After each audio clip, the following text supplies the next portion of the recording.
director of VOCE Studios here in Augusta, Georgia, and today my goal is to bring a little vocal help and voice training to your day.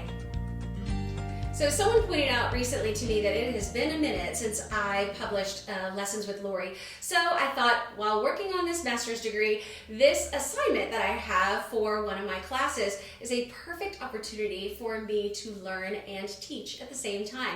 And so today we're going to be talking about a fantastic jazz standard that comes from the Tin Pan Alley time period and also is a part of the Great American Songbook.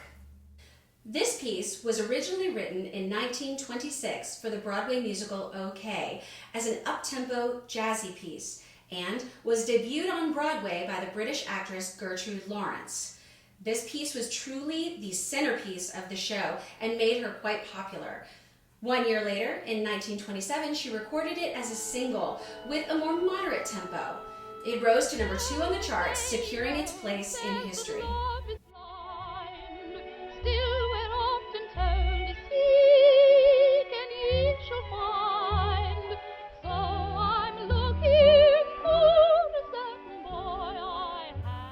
The Gershwin brothers, proving to be the work smarter not harder types, repurposed this song in 1930 when it was included in their new musical, Girl Crazy.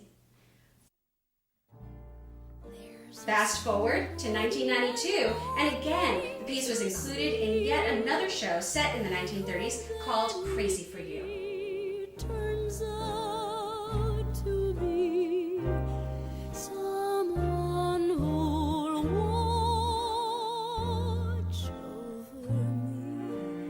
Tin Pan Alley music was the pop music of the 1920s and 1930s. So if you're thinking about what creates good pop music today, you might think there's a good beat, there's a melody line that grabs you right off the bat or is easy to remember.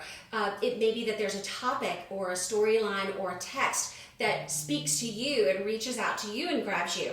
These days, our music writers or composers are writing more frequently for specific bands or specific vocalists. And so as they're writing, they have those voices in mind. But back in the days of Tin Pan Alley, that type of music needed to be able to sound good for any type of voice. So the key needed to be able to be changed easily.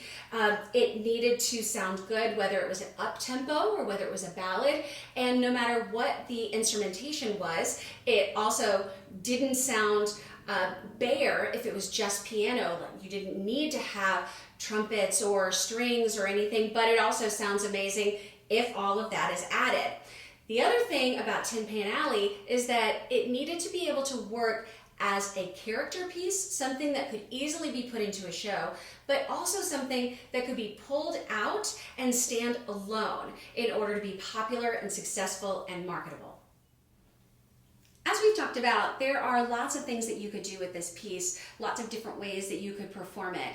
I recently just had abdominal surgery, and so because I'm not completely healed, I don't have the power in my abdominal muscles and strength that I would need when I was working on something that's more of a belty musical theater piece, but I also don't necessarily have the ability to take in as much breath and utilize that like I would for an aria from a Wagner opera. So what's great about this is that I can adjust the style to match where my skill level is right now. So I'm going to do something that's kind of a cross between what you might hear in a jazz nightclub and a little bit of musical theater as well.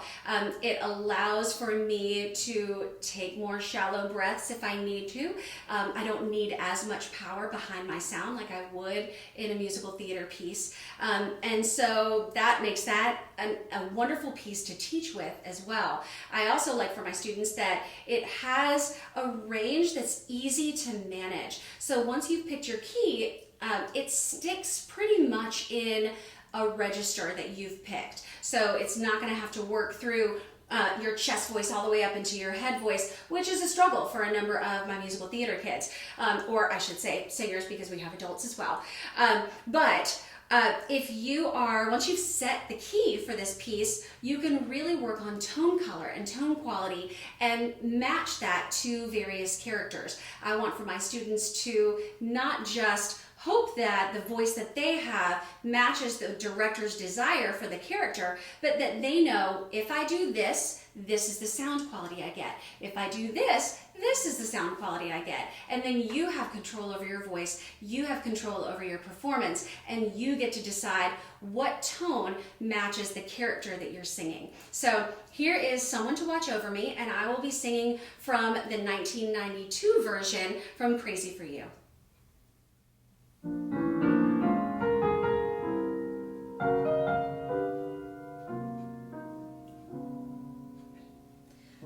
There's a saying old says that love is blind. Still we're often told, seek and ye shall find. So I'm going to seek a certain lad I've had in mind.